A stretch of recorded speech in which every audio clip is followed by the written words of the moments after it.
Panginoon. Ang mga pagpapala mo ay lubos-lubos. Minsan ating kaaway, pilit natin natangay ang damdamin. At sa aking pagpupuri, ako'y lubos na nagtagumpay. Ang kailangan lang ay babad sa presensya mo, babad sa iyong salita, babad ang sikreto ko kung bakit ako masaya. Kailangan lang ay babad sa presensya mo, babad sa iyong salita, tulad ng isang usa na laging uhaw sa'yo. Minsan kay sarap-sarap, kay sarap-sarap lagi sa'yo, o Panginoon. Ang mga pagpapala mo ay lubos-lubos. Minsan ang ating kaaway, pilit natin natangay ang damdamin. At sa aking pagpupuri, ako'y lubos na nagtagumpay. Ang kailangan natin, ang kailangan lang ay babad sa presensya mo, babad sa iyong salita, babad ang sikreto ko kung bakit ako masaya. Kailangan lang ay babad sa presensya mo, babad sa iyong salita, tulad ng isang usa na laging uhaw sa'yo. Kailangan naman, ang kailangan lang ay babad sa presensya mo, babad sa iyong salita, babad ang sikreto ko kung bakit ako masaya.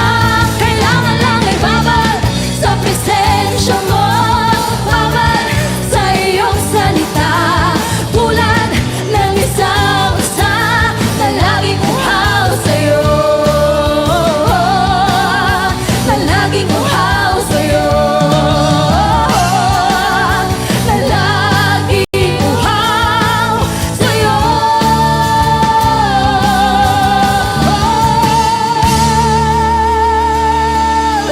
Oh, purihin ka, Panginoon. Oh, we worship your name, Jesus. Oh, thank you, Lord. We thank you for your presence, God. Ikaw ay tapat sa iyong mga pangako. Ako saan may dalawa o tatlo na nagkakatipon sa iyong pangalan, ikaw ay nasa amin pong kalagitnaan. Patuloy ka po namin pinupuri, O Diyos. Ito po, Panginoon, ang aming dalangin.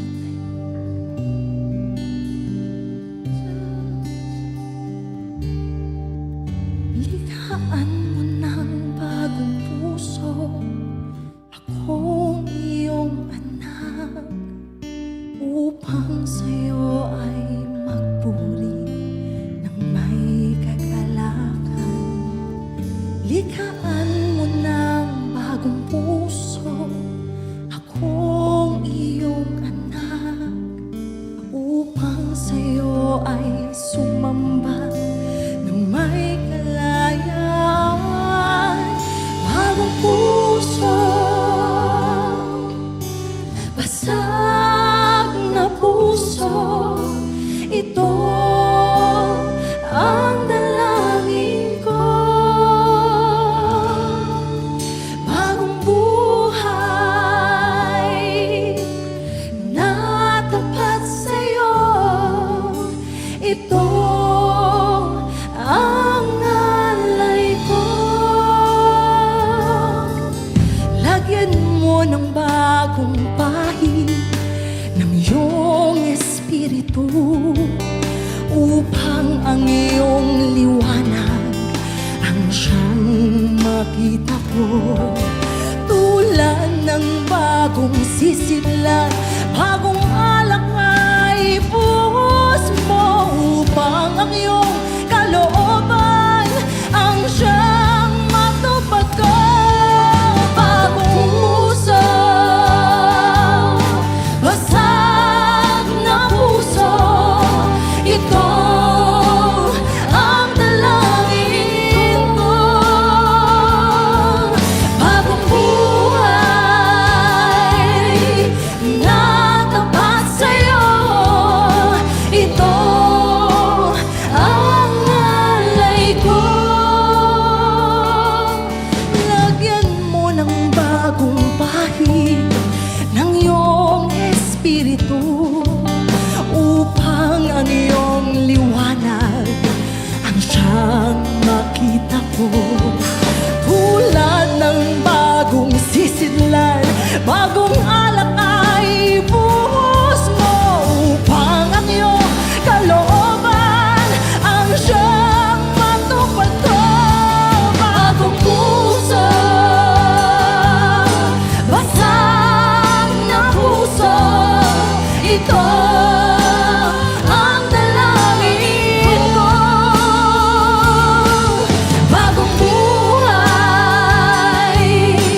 lahat ng papuri.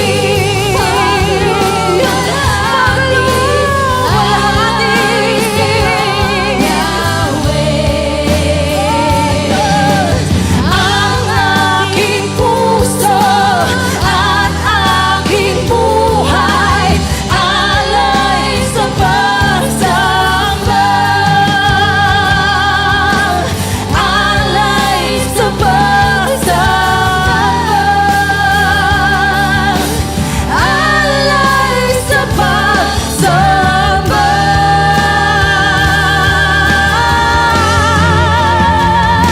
Yahweh, purihin ka, Yahweh. Ang lahat ng papuri, lahat ng pagsamba. Oh, ito po, Lord, na inaalay namin sa'yo. Ikaw ay karapat dapat. Oh, thank you, Jesus. Woo! Lahat ng papu. Sama-sama po tayo. Pagluwalhati, alay sa'yo, Yahweh. Ang aking puso, ang aking buhay, alay sa pagsamba. Lahat ng papuri, come on, church! Lahat ng papuri, pagluwalhati, alay sa'yo, Yahweh. Ang aking puso, ang aking puso, at aking buhay, alay sa pagsamba. Lahat ng papuri, lahat ng papuri, pagluwalhati, alay sa'yo, Yahweh. Ang aking puso, ang aking buhay, alay sa pagsamba.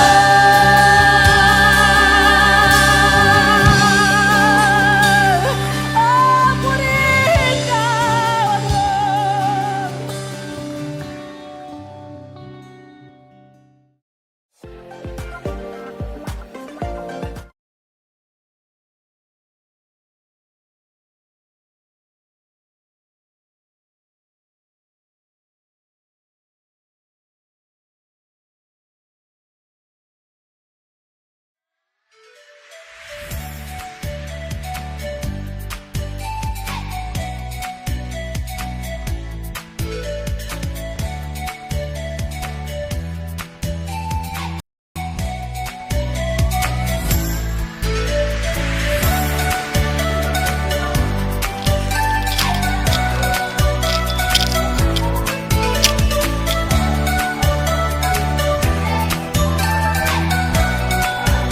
Praise God. Hallelujah. Palakpakan natin si Lord. Hallelujah. Ngayon po ay araw ng mga ama. We praise God. Salamat sa Diyos dahil binigyan tayo ng mga tatay. Amen. So, hawakan niyo po yung inyong ama, yung tatay. Sabihin mo, Tay, love you. Hindi mo sinasabi yan lagi. I love you. Ayan. Ayan. Alam niyo po, mga kapatid, nagpapasalamat tayo sa Lord dahil meron tayong dakilang Diyos na Ama na pwede nating tawagin talaga at pwede nating gayahin. No, siya yung simbolo talaga ng tunay na provider. No? Hindi po yung tatay talaga siya talaga No? Kaya nagpapasalamat tayo sa Lord dahil meron tayong mga tatay. Meron po mga nagdiriwang na kanilang kaarawan. Ayan. Mamaya papanalangin natin sila. Mga nagdiriwang na kanilang anibersaryo. Pag-pray natin. Meron ba? Ayan. So, yan. Tuloy-tuloy po tayo. Bago po tayo magpatuloy, nais kong pasalamatan ng Lord kasi all the way from Cavite ay sinamahan po kami ng aming mga kapatid. Yan po sila po ay aking mga primary leaders before. Ngayon, hindi na. Mauulit na uli. Ayan, praise God. So sila po yung mga kasama ko for almost 20 years sa ministry. Ayan, at sila po yung naririto. Gusto nilang bisitahin ang pamilya natin dito sa Batangas. Praise God. Hey! Okay na po. Ready na po kayo? Okay, tuloy-tuloy na po tayo. Tayo po ay nasa panghuling mensahe, panghuling yugto ng ating po mga kapatid. Yung ating po mga anak, tabihan natin. Anak mo, saway mo. Ayan. Anak mo, pigil mo. Para naalalayan po natin. Alam niyo po, napakahalaga ng laging panghuli natin. Di ba? Sabi ko po sa inyo, every message na panghuling bahagi ay pasabog. So maghintay po tayo sa gagawin ng banal na Espiritu sa atin ngayong pong umagang ito. Genesis 29 verses 1 to 30, pinag-usapan po natin ay patungkol sa equip in God's bootcamp. Okay? So lahat po yan ay magmumula sa Genesis 29.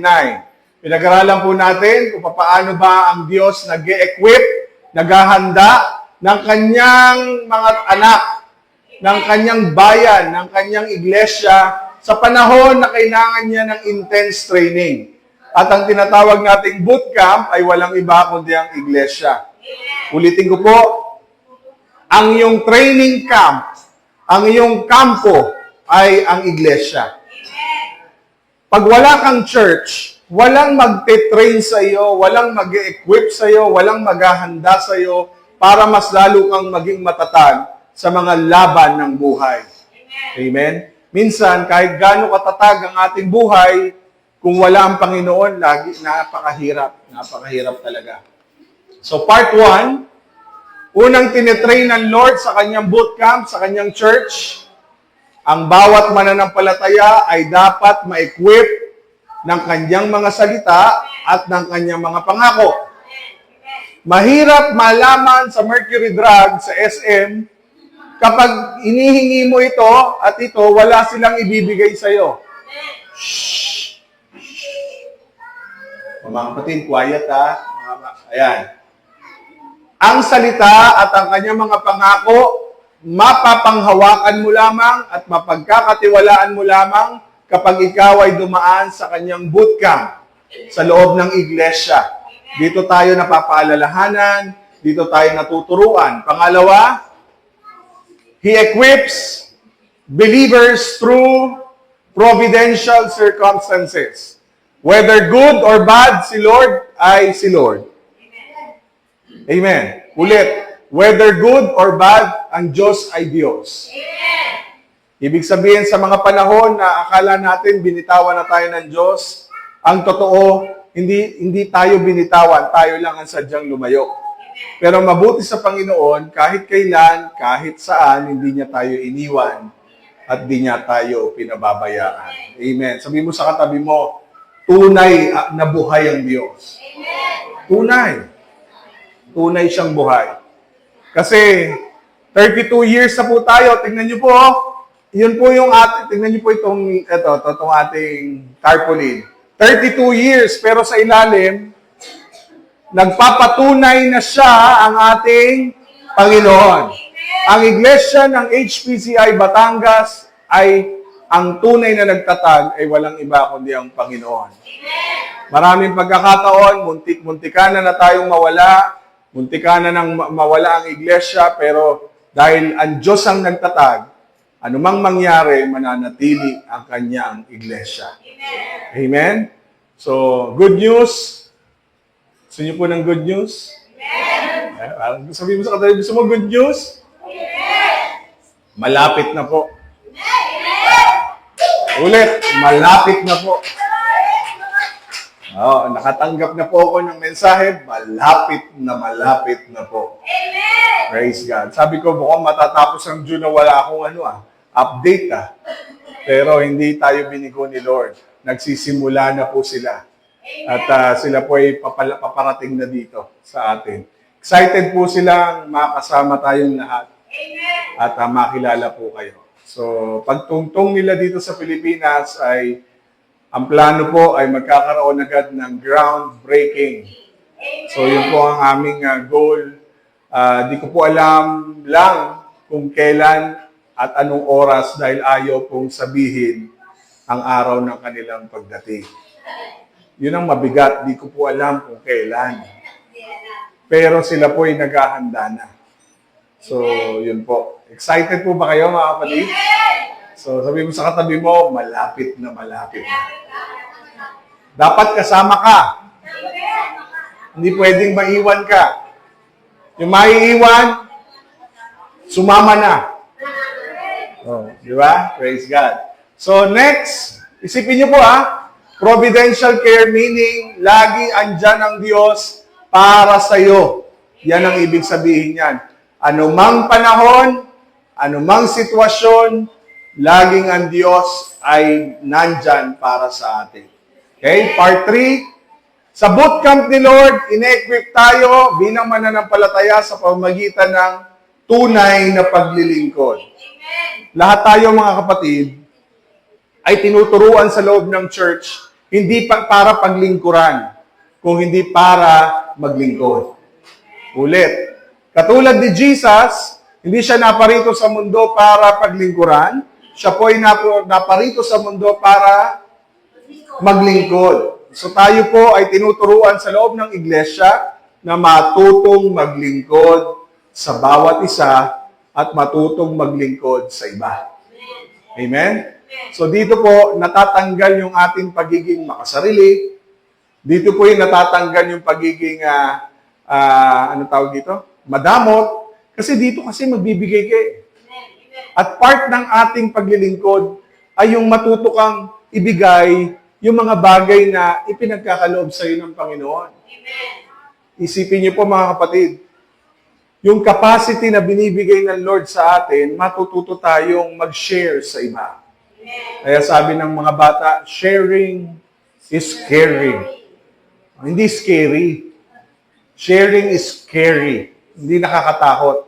Alam niyo po, ang pagbabahagi at paglilingkod, kasama po yan yung ating binibigay, yung ating mga sarili. Okay? So part 4, in God's bootcamp, He equips believers through difficult relationship. Ano po ang tawag natin dyan? Yung mga papel-dilihan ng buhay natin, na pilit na kumukuskus sa ating makikinis sa mga balat. Ano po? Yung ating mga balat na kung saan sinusugatan tayo at kasama na po dyan yung mga taong nakapaligid sa atin. Kasama na po dyan yung pastor ninyong nasa harapan ninyo. At every Sunday, para si pastor ay papel-dilihan ninyo. Bakit? Hindi madaling magpatuwid.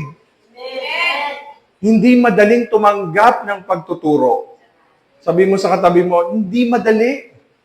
Kaya dapat, habang nililiha ka, lumalabas ang ganda ng disenyo ng Panginoon at plano ng Diyos sa buhay mo.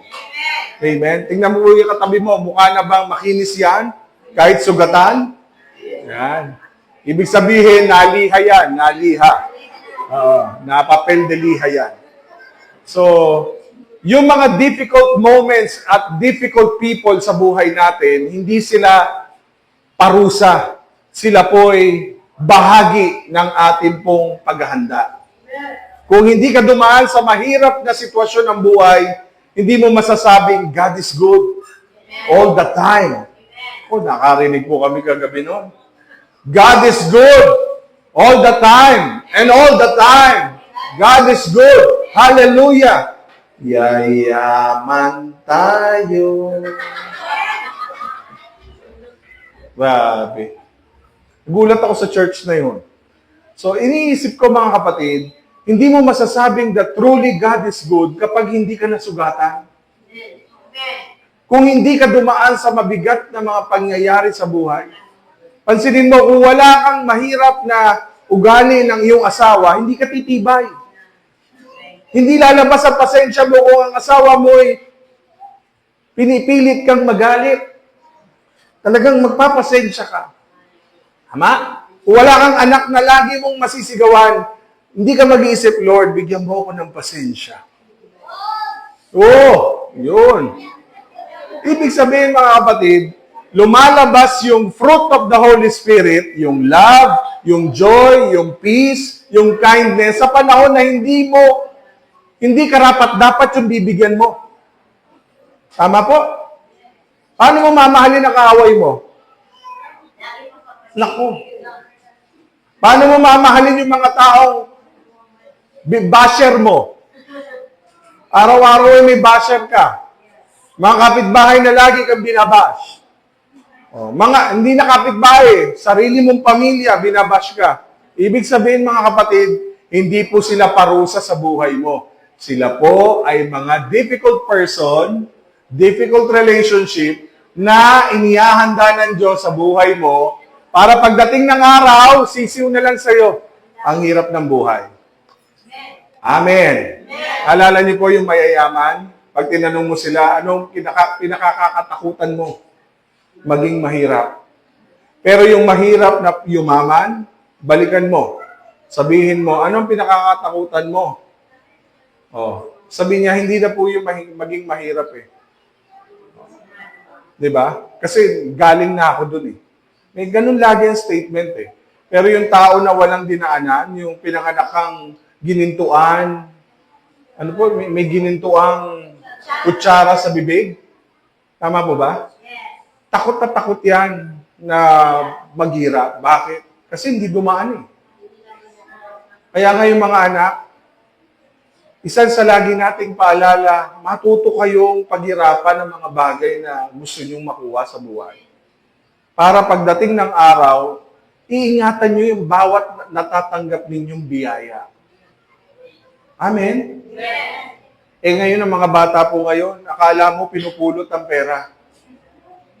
Hindi po. Ang bawat labas mo ng bahay ay labas din ng pera sa bulsa.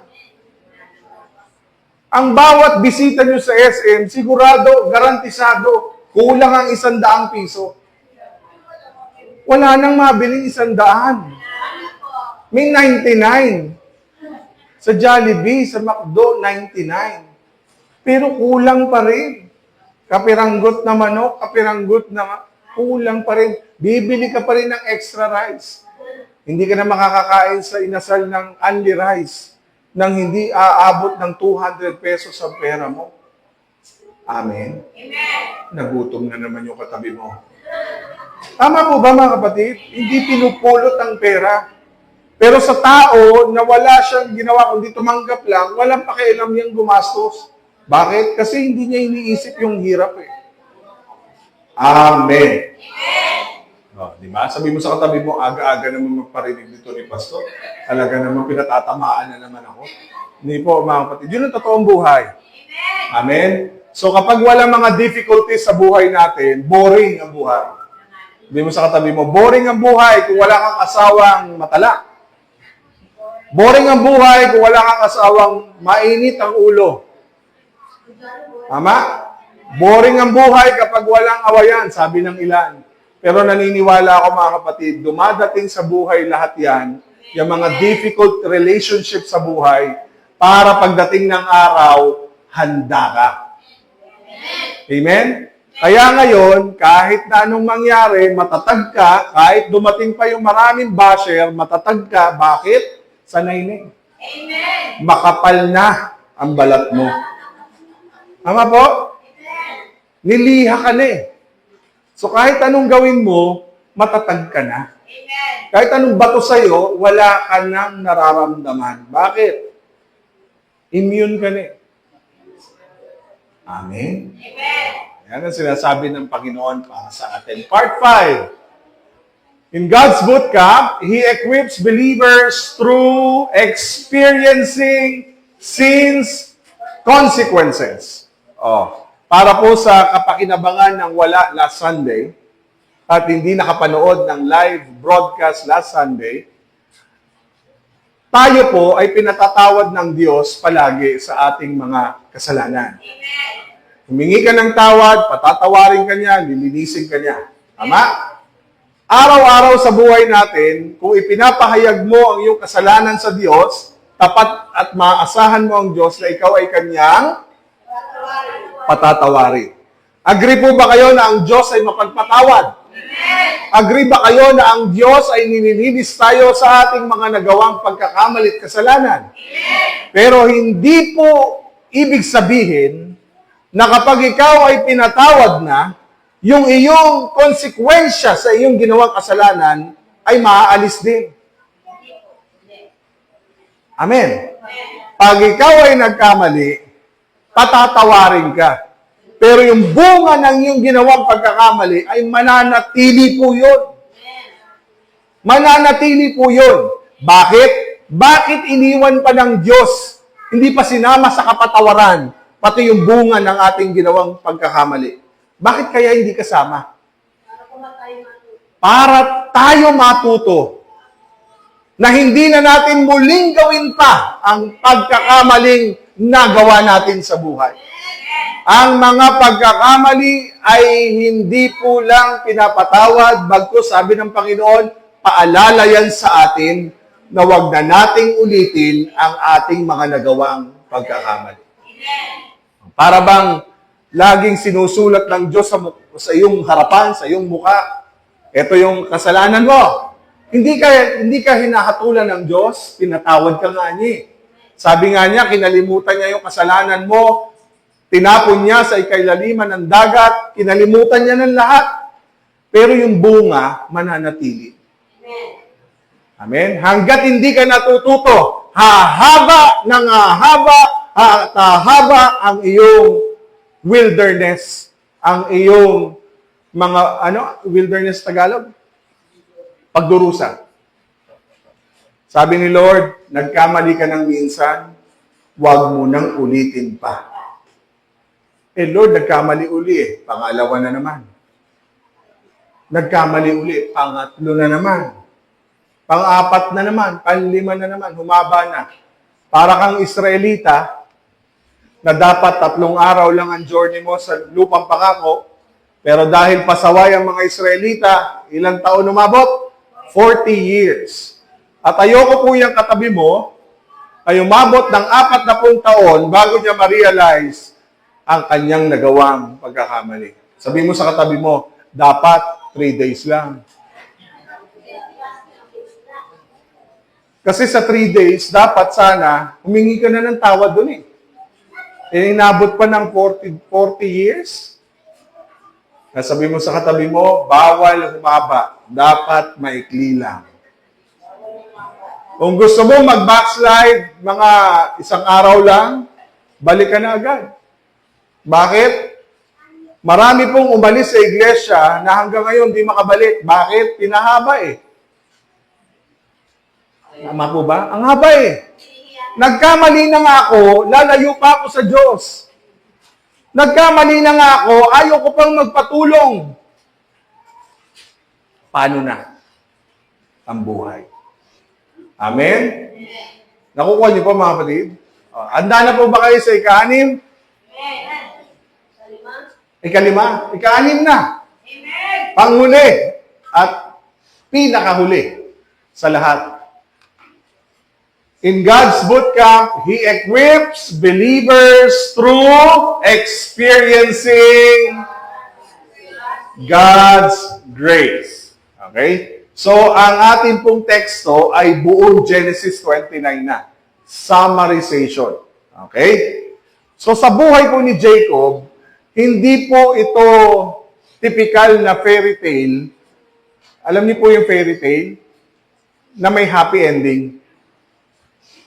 Ulit, mga kapatid. Ang buhay ni Jacob ay hindi fairy tale. Hindi rin po pang happy ending. Ang buhay ni Jacob ay meron pong napakasalimuot na storya ng buhay. Yung katabi mo ba, masalimuot ba ang storya ng buhay niya?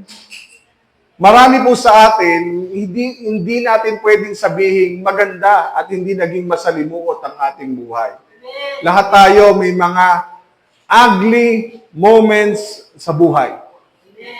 At si Jacob po ang patunay na hindi madaling mabuhay.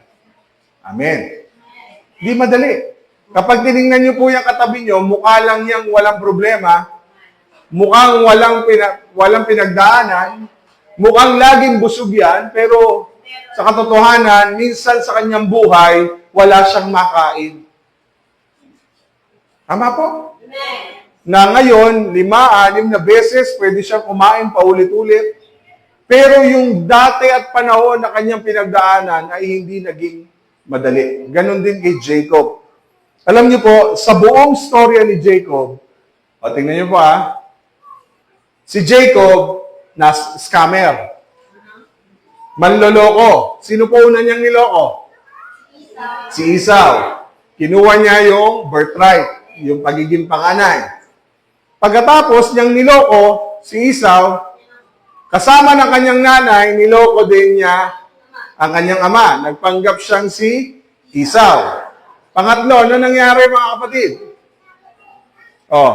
Napalayo siya sa kanyang pamilya dahil sa kanyang ginawa, ang bunga, papatayin siya ng kanyang kapatid. Kaya ang ginawa ng nanay at ng tatay niya, pinaalis siya. Sabi niya, pumunta ka sa Haran. Doon ka magtago. Pumunta ka sa iyong titong si Laban. At doon ka muna hanggang mapawi ang galit ng iyong kapatid. Pagkatapos mga kapatid, nakilala niya ang kanyang minamahal na si Raquel. Ngayon mga kapatid, ilang taon ang kanyang pinaglingkod bago walang si Raquel?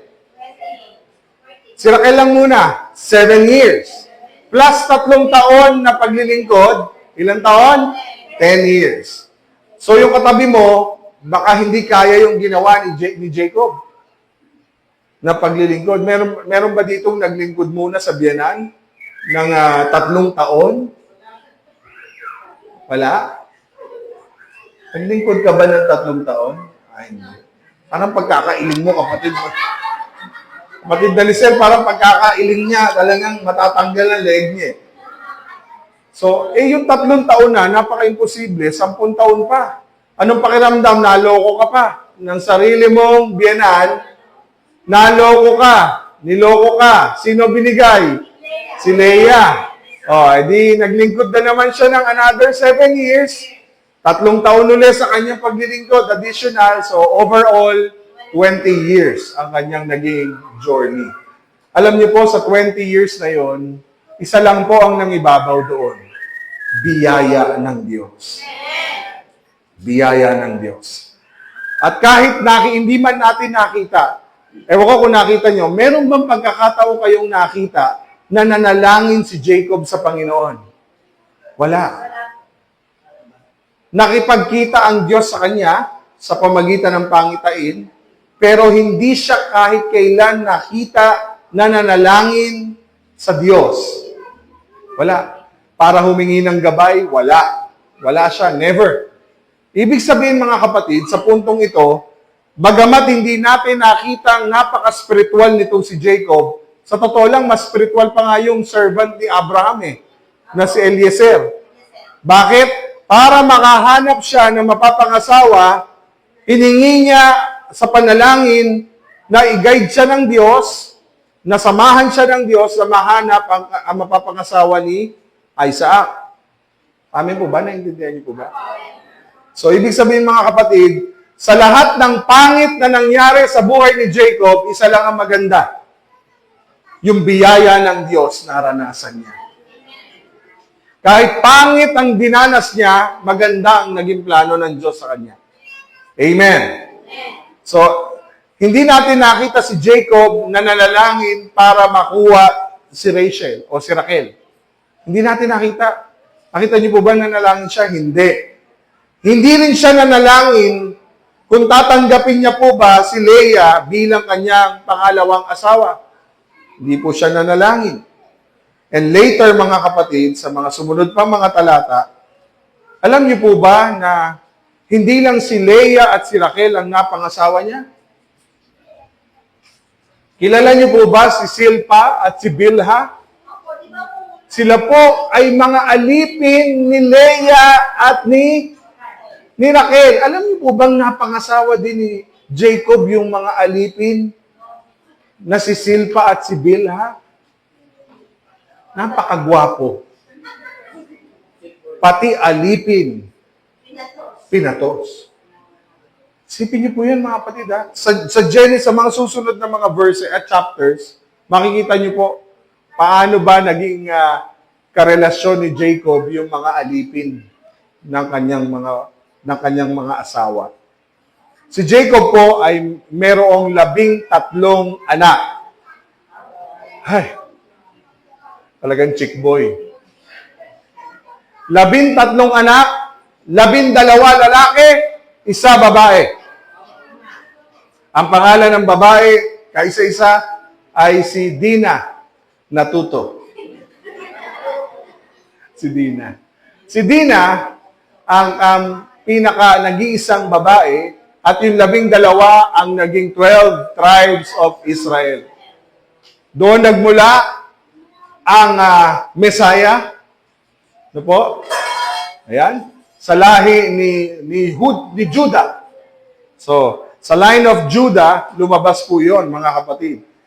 So, alam niyo po ba sa 13 anak, ilan ang nag-iasawa? 4. Grabe, no? 4. Sabi ko, walang-wala si Jacob sa lolo ko. 11. Ilan ang panganay doon? Parang 15 panganay. Wala siya kay Ramon Revilla. 83, 82 ang anak. May bunso pa, patay na, may bunso pa. At baby pa. Amen. So, huwag natin gayahin yun. Ang point natin, mga kapatid, sa halip na sa mga pinagdaanan ni Jacob ay lumapit siya sa Diyos, kaya lang wala tayong nakitang paglapit ni Jacob sa Panginoon. Pero maniniwala po ba kayo na bakit si Jacob ang pinili ng Diyos? Bakit si Jacob ang pinagpala ng Diyos? At bakit lahi ni Jacob ang pinili ng Diyos? Ang tawag po dyan, biyaya. Amen? Tanong, ikaw, sabi mo sa katabi mo, ikaw, sa dinami-dami ng tao, na karapat-dapat na maging anak ng Diyos, bakit ikaw? Ang tawag sa iyo, biyaya. Ulit, parang tulog pa kayo, mga kapatid. Yang katabi mo, yang nasa harap mong pastor, hindi yan karapat-dapat. Pero dahil mahal tayo ng Diyos, pinatawad tayo ng Diyos, niligtas tayo ng Diyos, hindi dahil sa iyong mga gawa, kundi dahil sa biyaya ng Diyos. Pag sinabi mong biyaya, hindi ka karapat-dapat, tinanggap ka. Dahil yan ay dahil sa biyaya ng Panginoon.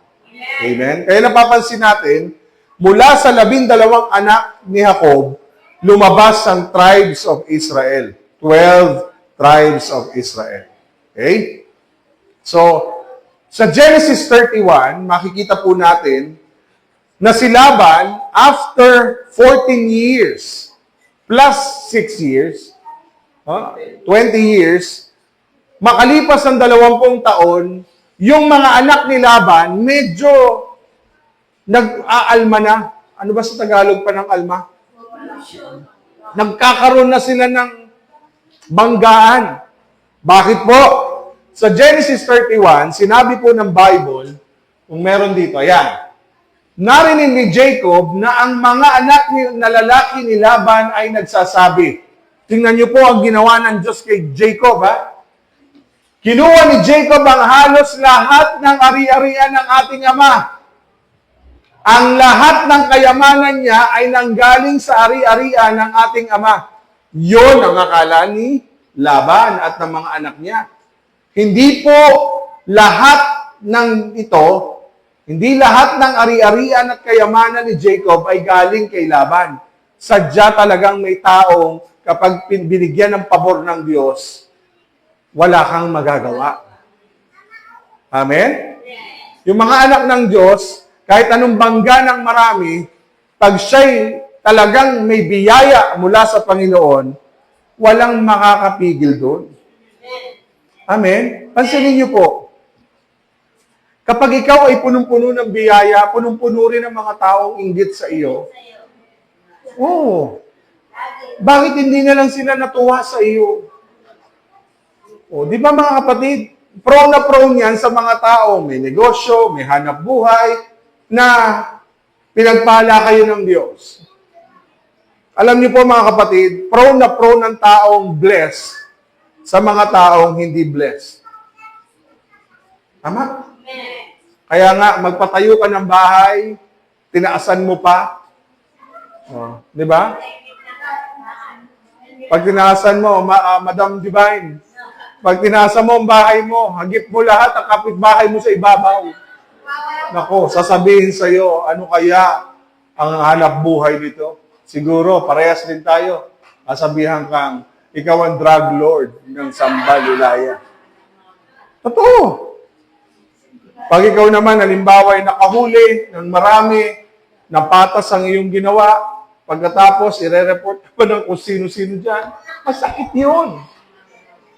Di totoo. Tama? Ikaw naman ay naghanap buhay lang, halimbawa, naging mambansa ka, hindi nila nakita yung hirap ng buhay mo, nakikita nila yung pinapatayo mo. Ang sabi nila, kala mo magpagkayabang-yabang. Oh, ganun totoo. Kayo naman. Totoo mo ba mga kapatid? Pero hindi nila nakikita yung biyaya ito ng Diyos. Lahat ito na meron kami, biyaya ng Diyos. Parehas mo at parehas ko, hindi tayo karapat-dapat. Pero bakit meron tayong biyaya nito? Bakit may blessing? Si Lord yan. Si Lord lahat yan. Diba? Sasabihin pa, kala mo sino. Diba? Kung ano-ano sinasabi sa'yo. Kasi alam niyo po mga kapatid, pag alam mo sa sarili mong yan ay dahil sa Diyos, magpapasalamat ka na lang. Kaya nga kailangan mong ng mga papel dilihan ng buhay mo. Bakit? Kasi pag hindi mo yan nakayanan, papatulan mo yan. Oo. Batid, pumunta ka doon sa ibabaw ng bahay mo, sumilip ka doon. Nako, di lahat natutuwa sa tagumpay mo. Amen. Sabi mo sa katabi mo, secret lang. Secret. Tuloy, mga kapatid. Ibig sabihin nito, sa lahat ng nangyari na pangit sa buhay ni Jacob, isa lang ang maganda doon. Hindi siya pinabayaan ng Diyos. Isa lang ang totoo doon. Hindi siya pinabayaan ng Diyos. Kung ano man tayo ngayon, yan ay lahat dahil sa Diyos. May nagsabi po sa akin, nung anniversary, sabi sa akin, alam mo, Pastor, sabi niya,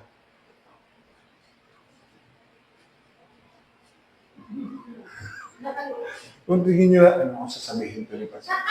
Alam niyo, Pastor, sabi niya, nakakatuwa kasi magkakaroon na kayo ng bagong church. Ang galing-galing mo naman. Sabi ko, naiintindihan mo ba yung sinasabi mo, ang galing-galing mo naman? Wala pa nga kaming ginagawa. Hindi po pagyayabang. Hindi naman, tinaglan, nakatag nga po tayong mahinang church. Diba? Hindi pa masyadong nalago. Kaawa-awa ang kalagayan natin. Pero sa totoo lang mga kapatid, maglabasan tayo ng maraming ginawa ng Diyos. Sasabihin mo, biyaya lahat yan ng Panginoon. Lahat. Karapat dapat ba ang HPCI Batangas sa isang maganda at bagong iglesia? Hindi. Pero biyaya yan ng Diyos. Biyaya yan. Ay sabi ko sa kanya, hindi po si Pastor Marvin yun. Si Lord po yun. Hindi po kami dahil marami kaming pera. Marami talaga. Paparating pa lang. At yung iba nakarating na. Ayaw lang sabihin. Ayaw mautangan. Ibig sabihin mga kapatid, ang katotohanan at katotohanan, lahat ng meron tayo ngayon ay dahil mabuti ang Diyos. Palampakan niyo naman si Lord. Mabuti si Lord. Lahat ng anong meron sa'yo ngayon, balikan mo yung buhay mo noon, sasabihin mo, God is good all the time. And all the time, God is good. Amen. Parang, ikaw pumwesto ka dyan uli. Hallelujah. Hindi nakakatuwa, di ba? Sa lahat ng kwento ng buhay natin, isa lang ang totoo at maganda. Mabuti ang Diyos. Mabuti. Kaya, balikan mo na yung mga butas-butas mong bubong nung araw. Balikan mo na yung naglalakad lang kayo at wala kayong masakyan. Ngayon, hindi mo na malaman kung anong sasakyan mo. Ang dami na, may e-bike na, may motor pa, may sasakyan na, ano pa, may badya pa, may tricycle pa. Sakyan mong lahat, itali mong lahat. Sabay-sabay mong paanda rin. Pero ang totoo mga kapatid, isang patunay na buhay ang Diyos. Hindi maganda ang nangyari. Pero mabuti ang Diyos. Yan 32 years mga kapatid, sigurado ako sa unang 3 taon, hindi pa masyado akong nakita yung journey ng 30 years eh. Almost 29 years ng church na ito. Hindi ko alam kung ano ang pinagdaanan ninyong mabibigat pa noon. Pero sigurado ako, hindi tayo tutungtong ng taong yan kung hindi natin naranasan yung buhay na Diyos sa iglesia nito. Hindi naman tayo perfecto. Naalala niyo yung tawag sa atin? Tayo'y grupo ng mga samahan ng mga makasalanang pinipilit at sinisikap na baguhin ng Diyos na maging katulad niya. Hindi naman tayo perfecto. Lahat tayo may kapintasan. Hallelujah, wala ata silang kapintasan doon. Lahat tayo may mga kapintasan. Lahat tayo may mga pinaggagawang hindi nakalulugod sa Panginoon. Pero bakit patuloy at patuloy pa rin tayong binabalik ng Diyos sa Kanya? Pinagpapala ng Diyos dahil mabuti ang ating Panginoon. Siya ang Panginoon. Kaya nga sabi ko, doon sa pastor na nagtanong sa akin, simple lang. Kasi ang church po ay hindi si pastor ang may-ari, si Lord. Kaya kapag ang isang Kristiyano, kaming lahat, ay nagmalaking amin yon, simula na ng aming pagbagsak. Kaya po nagulat sila. Ang dami ng in-order nating t-shirt. T-shirt na lang ang dami, 43 pieces. Pangatlo tayo sa pinakamarami. Hinahanap nila yung 43. Sabi ko, wala na po, nalaban na po. Susuot na lang po namin yon kapag may okasyon. Pero alam niyo po, napapasalamat ako kasi hindi niyo po binigo ang Lord nung araw na yun. Kahit alam ko pong napakalayo, ay talagang nakakagutom, pero mabuti ang Panginoon sa atin. Ito po yung nangyari kay Jacob, kinainggitan, tapos napagbintangan, kinuha ni Jacob halos lahat ng ari-arian ng ama, lahat ng kayamanan ang galing sa ari-arian ng ating ama. Alam niyo po, kahit anong mangyari, kung hindi ka rin sasamahan ng Diyos, hindi ka rin niya pagpapalain ng lubos. Kahit anong mangyari. Pero minsan, bakit tuloy-tuloy pa rin ang pagpapala kahit di tayo sumusunod? Alam niyo kung bakit? Biyaya pa rin yun. Biyaya pa rin. Amen? So tuloy po tayo. Si Leah, specifically, si Leah po, sabi sa Bible, mapupungay ang mata ni Leah. Tingnan niyo po yung katabi niyo, mapungay ba mata niya? siguraduhin mo natanggal ang muta. Siguraduhin natanggal ang muta, mga kapatid. Mapupungay ba o inaantok na ang mga mata ng inyong katabi? Mga kapatid, sabi po sa Bible, mapungay ang mata ni Leah. Pero si Rachel o si Raquel, nako, ano sabi ng Bible? Maganda ang hubog ng katawan. So, buti na lang may mata, gumanda si Leah. Pero kung iisipin, siguro, mas talaga sa Bible, kung babasahin mo, mas maganda si Raquel kaysa kay Leah. Mata lang ang meron ka, pero hubog ng katawan sa akin. Hallelujah. Sabi mo sa katabi mo, maganda lang ang mata mo, pero mas sexy ako sa iyo. Hallelujah. Yun, ganyan, di ba mga kapatid? Alam niyo po during Old Testament time, sabi ng mga biblical scholars, ang mga taong may mapupungay na mga mata, para mapungay ba ang mata mo, kapatid? Pakinggan niyo po. Ang mga babaeng mapupungay ang mga mata. Alam niyo po ang tawag sa kanila? Priceless. Priceless. Ibig sabihin, hindi lahat ng mata mapungay. May mga matang mabagsik. May mga matang nakakaantok. May mga matang wala. Dilat na dilat. May mga matang tagilid ang isa. May mga matang pakirat-kirat. May mga matang banlag. Meron yan. Pero kapag ikaw ay merong mapupungay na mga mata, ang tawag po dyan, priceless. Walang kabayaran at walang halaga kapag mapungay ang iyong mata. Kasi yung mga mata mo, lumalap. Yan daw po ang pintuan ng ating kaluluwa. Windows of your soul. So tingnan niyo po yung mga mata na katabi niyo. Sa mga mata daw po nakikita ang tunay na kalagayan ng isang tao. Sige po, tingnan niyo po yung mata na katabi niyo. Pastor, dilat na po. Dilat na dilat. Dilat na dilat ang mga mata. Okay, mga kapatid. Ano po ibig sabihin nito? Hindi pinagkalooban ng ganda si Leah. Mata lang. Sabi mo sa katabi mo, ay pagkakaiba ng mata mo sa mata ko. Marami. Kasi mga kapatid, kung pagkakambingin niyo po, ito po ay biyaya. May biyaya dito. Tignan niyo po ha. Hindi maganda, maganda. Ulit. Hindi maganda. Ito. Kasi mapungay lang mata mo, pero hindi ka maganda. Ulit. Mapungay lang mata mo, hindi ka maganda. Okay? Alam niyo po ba, mga kapatid, pakinggan niyo po mabuti, sabi nila, ang tawag po sa mapungay na mata ni Leah, hindi lang priceless, unmerited favor. Bakit po, mga kapatid? Sabi po ng Bible, ng mga Bible scholars,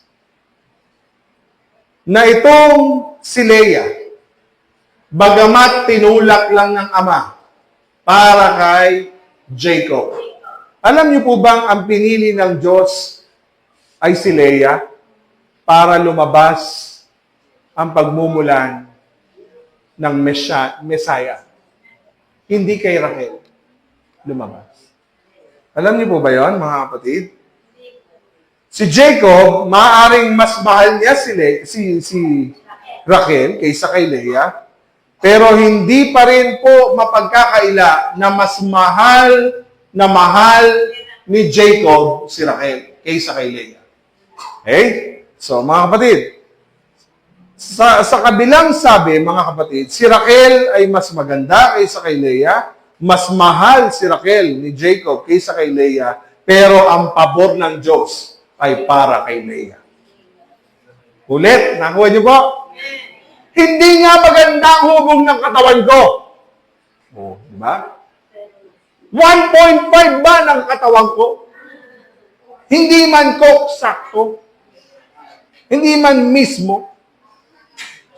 Tuwid-tuwid ba ang aking hubog? Pero ang pabor ng Diyos, sorry to tell you, nasa akin. Sabi mo sa katabi mo, dapat ganyan ang prinsipyo. Hindi man po ako maganda, pero ang pabor ng Diyos nasa akin. Hindi man po kami katulad nila na ang buhay, pero nasa amin ang pabor. Amen. Parang ayaw niyo po mga kapatid. Sa pamamagitan ni Leah, sa 13 anak ni Jacob, ang anak na pangalan ay Judah at ang pangalang Levi na pinagmulan ng mga Levita, si Judah na nagmula sa yun ang pinagmulan ng lahi ng ating tagapagligtas sa si Jesus. Siya po ang Lion of Judah. The Lion of Judah. Doon kasi nagsimula ang lahi ng ating tagapagligtas. Bakit hindi dito? Kasi pinipili talaga ng Lord, yung mapupungay ang mata. Hindi. Malabo ang mata? Hindi rin. May katarata ang mata? Hindi rin. Ano pa? May muta ang mata? Hindi rin po. Ibig sabihin, pinapakita lang ng Diyos, biyaya ng Diyos kung bakit si Leah ang pinili. Ibig sabihin ng Diyos, hindi siya pumipili ng kung sino lang ang karapat-dapat. Pumipili siya ng mga taong hindi karapat-dapat. Amen. Ang dami-dami naman pwedeng magkaroon ng bahay. Bakit ikaw? Nung dinedicate ko nga yung bahay ni kapatid na Joy, sabi ko sa kanya, akalain mo na sa dinami-dami ng binigyan ng blessing ng Lord, ikaw ang nakapagpatayo. Amen. Alam mo, tawag dyan, grace ni God. Amen? Dami-daming gusto na ikaw ay magkaanak. Diba? Blessing yan ng Lord sa buhay mo. So, ibig sabihin mga kapatid, ang pinupunto ko dito, si Leah nagmula ang lahi ni Judah at ni Levi. Alam niyo po, ang kingly tribe o yung mga lalabas ang hari, nasa lahi ni Judah. Okay? So, yung mga priestly tribe, manggagaling sa lahi ni Levi. Kaya Levita at Judah ang magkasama nung sila ay naglilingkod sa Panginoon. Kasi yung Levites, yan po yung mga priest, mga naglilingkod na pari sa panahon po ng ating pong Panginoon. Mula kay Judah, lumabas ang Messiah. At because of this, sa pangapangyayaring ito mga kapatid, marami pong nagsasabing mga Bible commentator ang naniniwala na ang tunay na dapat mapangasawa talaga ni Jacob ay walang iba kundi si Leah. Okay? Gets po mga kapatid? Sabi lang ng mga Bible commentator. Pero dahil mas mahal ni Jacob si Leah, si Raquel, kailangan may Raquel pa. Kailangan may dalawa pa. 4 na tuloy naging asawa mo. Pero sino sa 4 ang napili ng Diyos para sa iyo? Ang problema kay Jacob, hindi niya inas si Lord kung sino ang nararapat para sa kanya. Kaya kung natuto sana siya na humingi ng tulong sa Panginoon, Ama, sana dinala ka ng Diyos sa tamang tao. Kaya lang, ang madalas mo pinipili, mahal ko siya! Siya ang aking iniirog. Nilalaman ang aking puso. Sabi ng tatay mo, anak, makinig ka sa amin. Hindi po. Ang lahat ng aking nakikita ay siya lang. Siya lang ang maganda. Siya lang ang gwapo sa aking paningin. Ayun. Sabi ng ama mo, anak, makinig ka. Tingnan mo ang taong yan kung yan ay gusto ng Panginoon para sa iyo. Hindi po. Siya talaga ang mahal ko. Ayun, nag-asawa. Nay, tay, tulungan niyo po. Batugan yung asawa ko. Lasenggo ang asawa ko. Sinuntok ako ng asawa ko. Nabugbog ako ng asawa ko. Nang babae yung asawa ko. Sabi ng tatay mo, kasi hindi ka marunong makinig.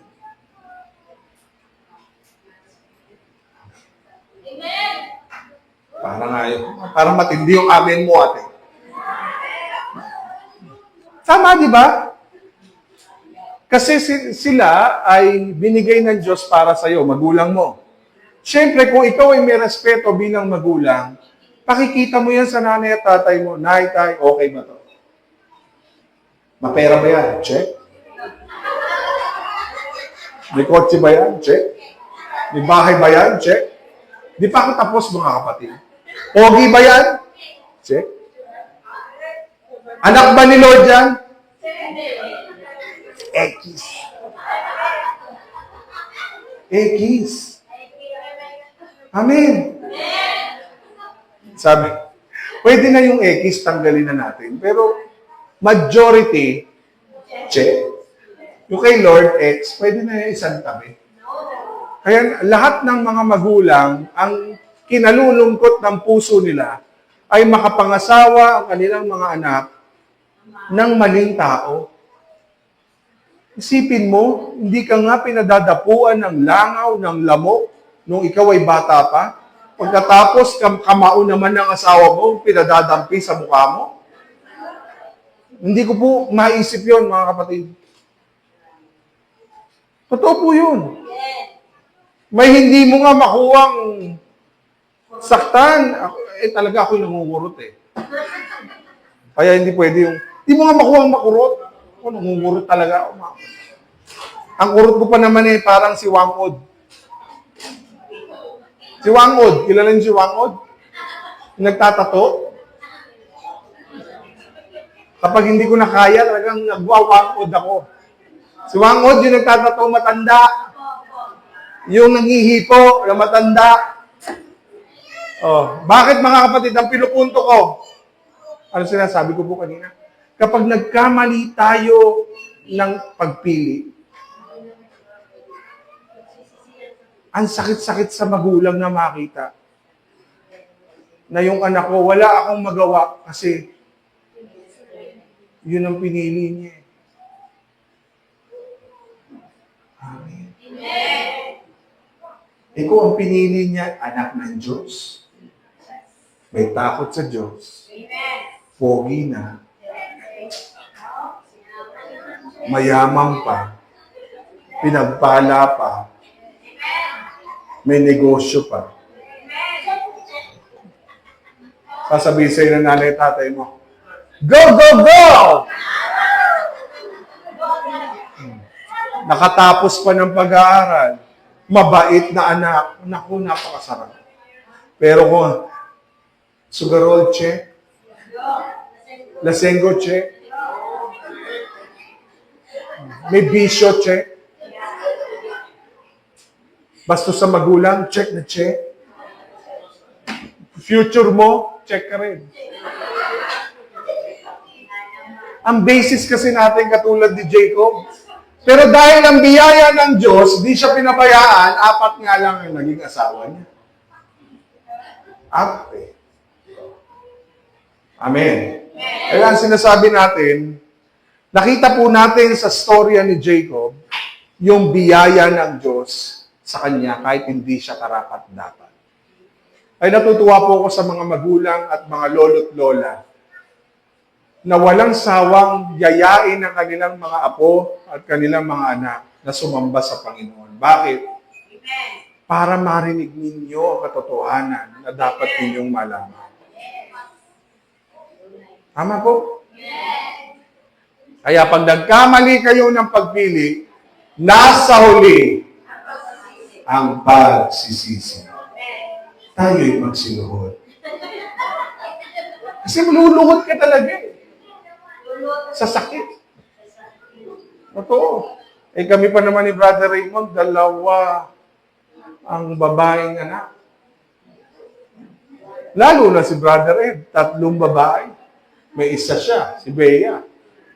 Na lang. 2 anak ko, nagkamali pa yung 2, wala na, natira. Sabi ko, si Naomi, sabi niya sa akin, ayoko nang mag-boyfriend, Papa. Ayoko din mag-asawa, Papa. Bakit? Kasi utusan lang ako nun eh. Sabi niya, kasi ikaw utos na utos kay Mami. Kaya ayoko nang mag-asawa. Utos ka ng utos sa amin. Sabi ko, kala ko pa naman seryoso. So nakikita niyo mga kapatid, kaya tayo na dumadami ang problema kasi nagkakamali tayo ng pagpili. Hindi natin hinihingi yung tamang tao na gusto ng Diyos para sa kanya. Si Isaac, hiningi ni Eliezer ang tulong sa Diyos. Lord, gabayan niyo po ako sa pagpili ng tamang mapapangasawa ng aking amo, ng anak ng aking amo.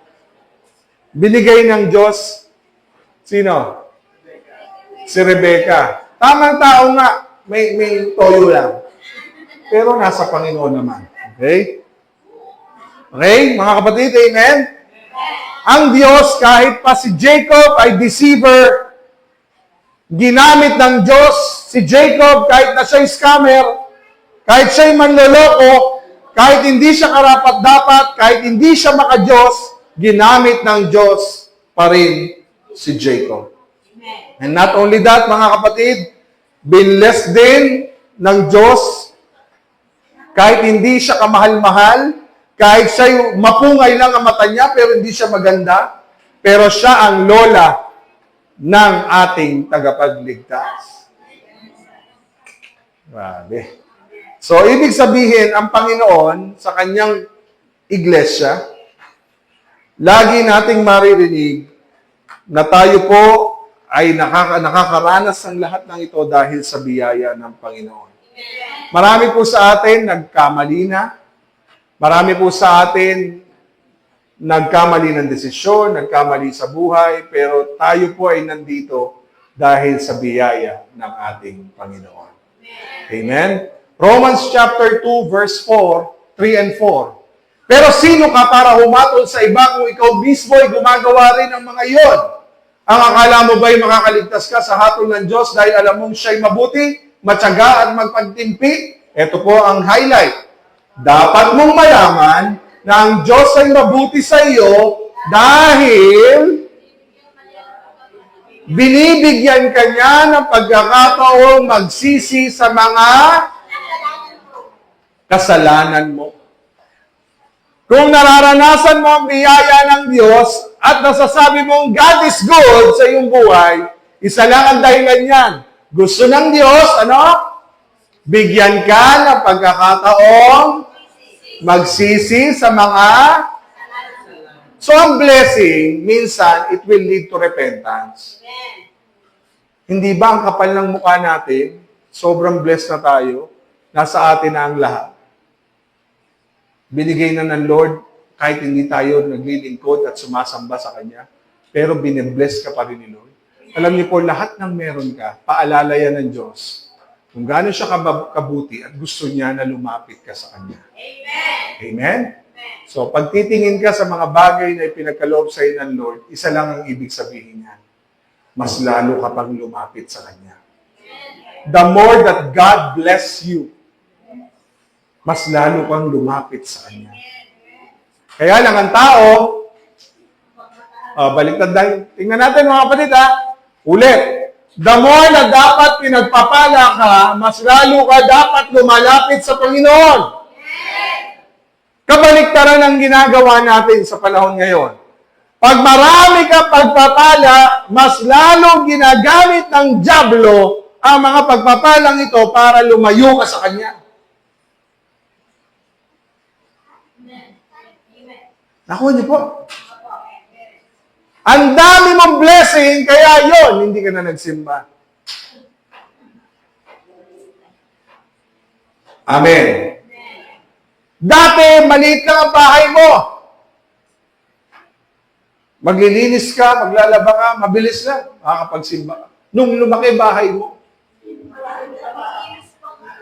Andali, pastor, malalate ka kami kasi hindi pa nakakatapos maglaba. Hindi pa nalilinis yung gano'n. Hindi pa nalilinis yung ganyan. Kaluluwa. Amen. Bulungan mo katabi mo. Mukhang pinariringgan ka na naman, pastor.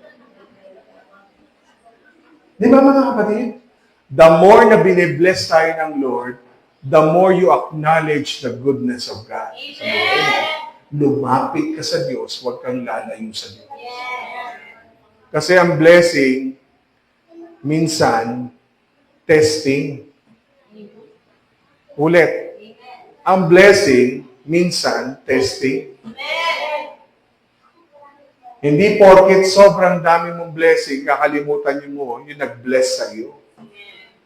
Kaya nga sabi ng Lord, pag binigyan ka niya, matutuwang ibalik yung para sa kanya. That is the true meaning of giving. Ba't kailangan natin bigyan ng Diyos na siya naman ang nagkaloob ng lahat? Bakit? Kasi tinuturuan ka niya na magbalik ng pasasalamat sa tunay at buhay na Diyos. Kaya meron ka niyan dahil may Diyos. Pero ang ginawa mo, dahil meron ka na, tumigil ka na. Yung mga kasama ko po, mga kapatid, kilala nila ako ever since. 20 years na po kami halos magkasama. Alam ko na mga hilatsa ng mga yan. Kinakabahan po sila. Siguro sabihin nila, baka may vulgar si pastor.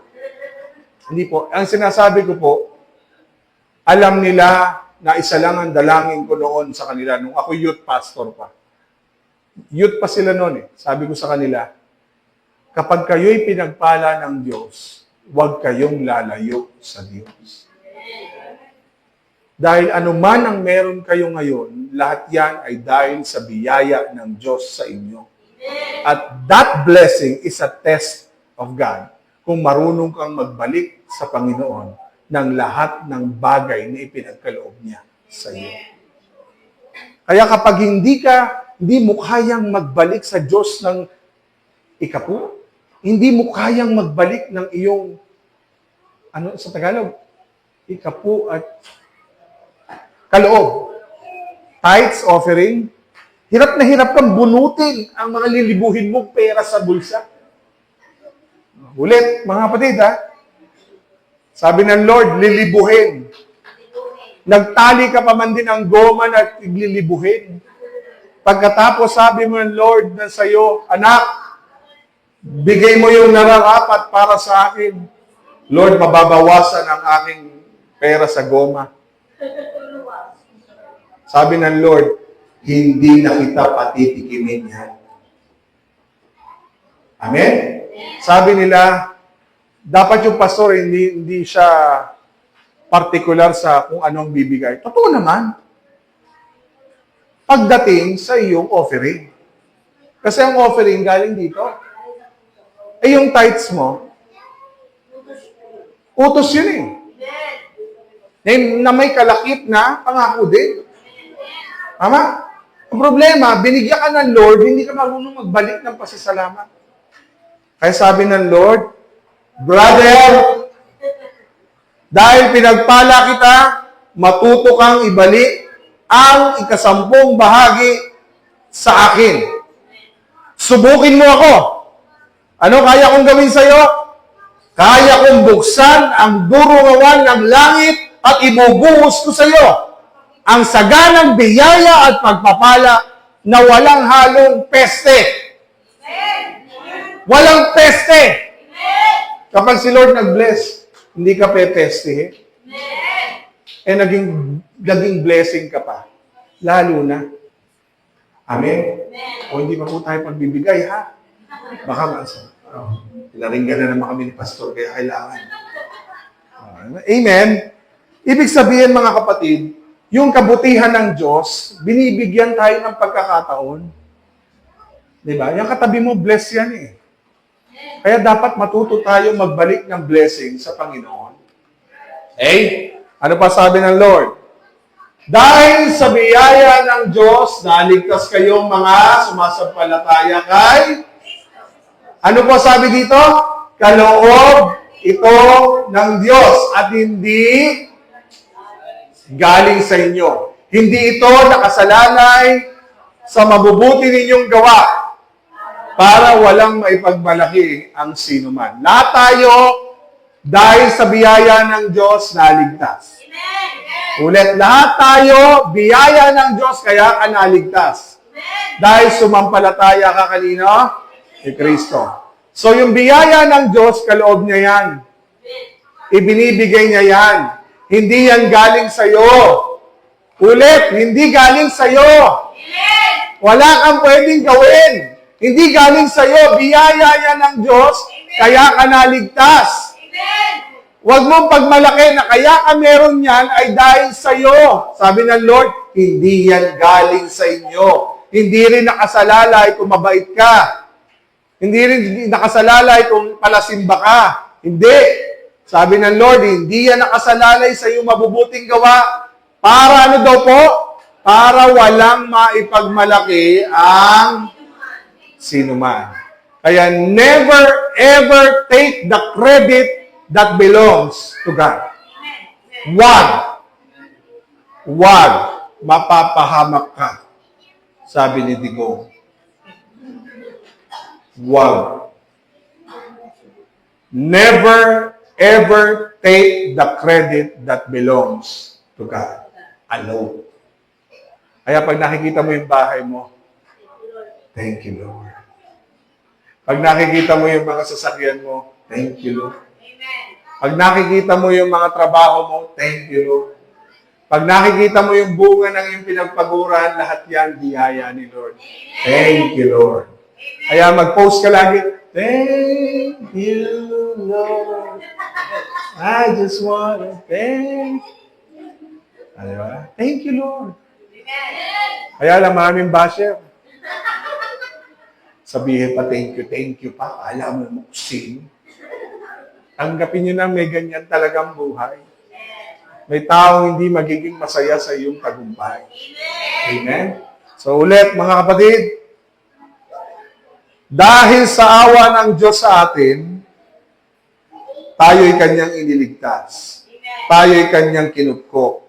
Tayo'y kanyang binago para maging katulad niya.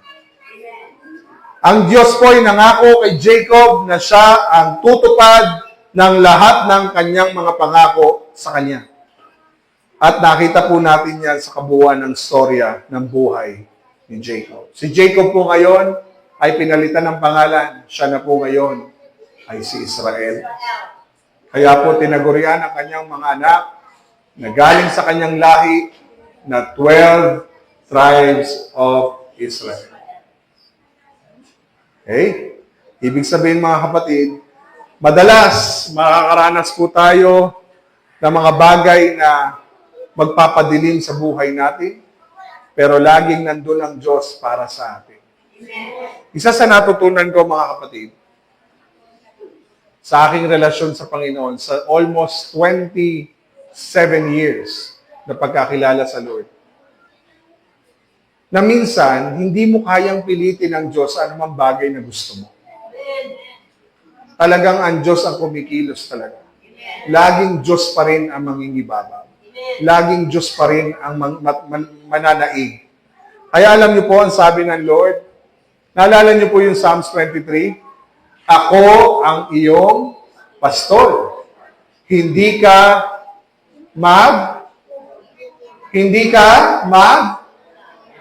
kukulang. Sabi, aalalayan kita sa panahon ng mga pagsubok. Totoo po yun. Kapag ang dami na nating unos, tandaan niyo po, andun pa rin ang Panginoon. So bakit tayo pinagpapala ng Diyos? Bakit tayo binibiyayaan ng Diyos? Dahil ang Diyos natin ay tunay na mabuti at tinuturuan niya tayong magpasalamat at binibigyan niya tayo ng pagkakataon na makita mo ang kabutihan niya sa buhay mo. Again, God's grace will never leave us because God's will never leave us. Ulitin ko po sa Tagalog, Ang biyaya ng Diyos, hindi kanya iiwanan kahit kailan. God will never leave us because God's will ay laging nasa iyo. Kaya ako po'y nagpapasalamat sa Diyos pag dumating na po yung pagkakataong lilipat na tayo. Excited na po ba kayo? At pagtungtong po natin sa una nating pagsamba, Sabado po ang ating pagsamba. Ang opening po ng church ay Sabado. At ang unang pagsamba ay Linggo. Parang hindi nyo naintindihan mo. Sabado ang ating open ceremony. And Sunday is our first worship service. Doon sa HPCI Batangas sa may San Luis. And believe it or not, mga kapatid, nakaka-excite na. Dahil yun, sa tuwing nakikita mo yung mga gagamitin doon, patunay yun na ang Diyos po'y mabuti sa atin. Amen?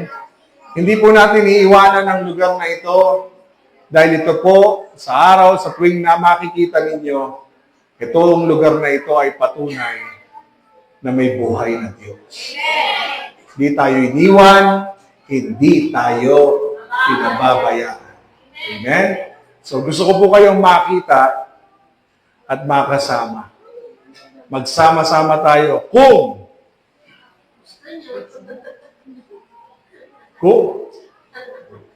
sasama ka. Ngayon po, dapat ilabas natin ang ating mga magagandang pagpapalang sasakyan. Punuin ang mga taong dadaling doon. Isama dahil makikita nila na mabuti ang Diyos. At bahagi ka nun, kapatid. Bahagi ka nun. Kasama ka doon. Alam niyo po ba? May plano si Pastor, hindi ko muna sasabihin. Sa mga bisita ninyo, nako, ngayon lang mangyayari sa kasaysayan. Parang hindi kayo natutuwa. Na ang ating mga bisita ay magugulat. Bakit? Hindi sila ang ibe-bless. Hindi sila magbe-bless sa church. Ang church ang magiging blessing sa kanila. Parang ayaw niyo pa. Hallelujah. Tapos uupo ka, malamig. Hindi lang isa, dalawa, tatlo, apat, na yan po. Sabi ko sa akin may nagsabi, Pastor, kailangan naka-LED kayo. Sabi ko, wow, dati projector lang. Dati acetate lang ang gamit. Ngayon, naka-LED. Wow. Amen? Parang ayaw niyo po, mga kapatid. Tapos, mga kapatid, na-excite ako talaga sa gagawin ng Panginoon. Bakit po ako na-excite? Kasi hindi naman tayo karapat-dapat. Amen? Alam niyo po, nasabihan ko na speaker natin. Nasabihan ko na, may speaker na tayo. Alam niyo ba, inuunahan ko na. Wala pang building, inuunahan ko na.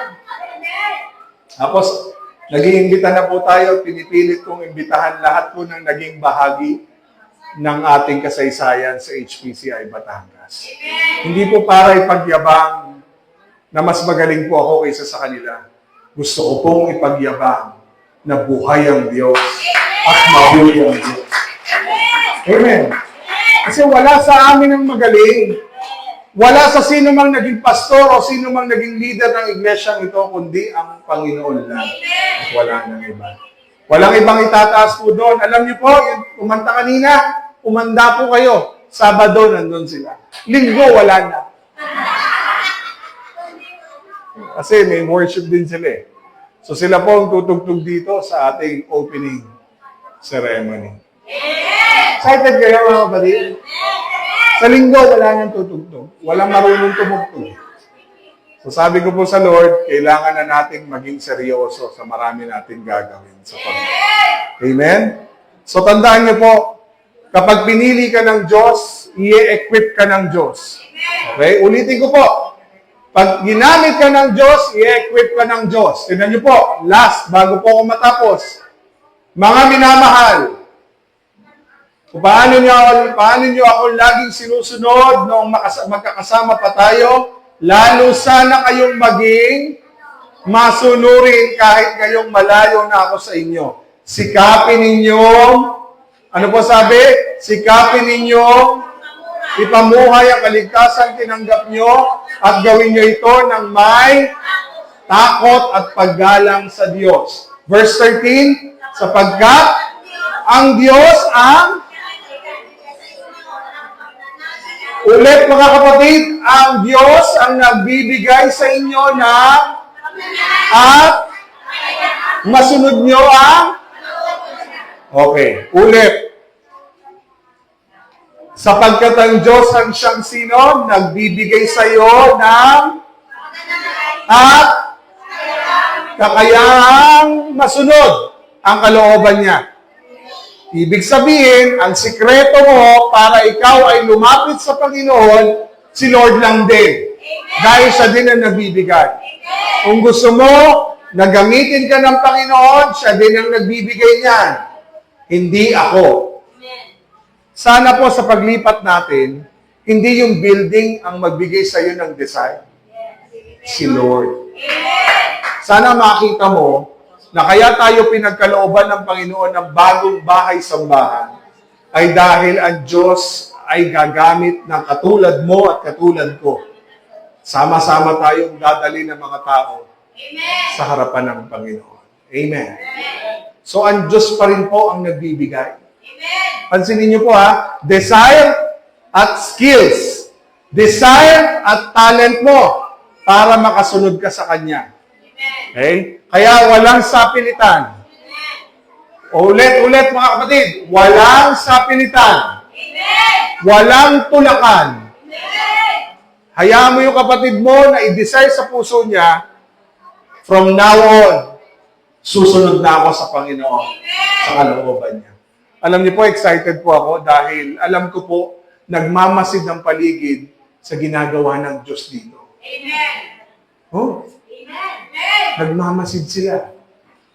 Totoo kaya? Alam niyo po nung anniversary, hindi ipinakita yung ating promised land. Sabi ko, sayang din nila nakita. Sayang. Pero alam niyo po, nag-aabang na sila. Ako din po ay nag-aabang na rin. Gusto ko na nga po hukayin yung lupa doon. Kaya lang wala naman po akong kakayahan. Pero isa lang po nakikita ko kapag ang Diyos ang nagbigay, hindi po ito pwedeng hindi mangyayari. Amen. Kaya ang gagawin ng Diyos sa atin, pagtungtong natin sa bagong bahay-sambahan, gawin tayong lahat matutong magpakababa. Magpakababa. Kasi hindi natin mararating yon kung hindi rin Diyos ang gumawa sa buhay natin. And I am so blessed dahil bahagi kayo. Bahagi tayong lahat. At kasama tayong lahat sa journey papunta sa Kanyang ipinangako. Amen? So, ano pa sabi ng Lord? Natitiyak ko. O, sabay-sabay natin basahin. Natitiyak ko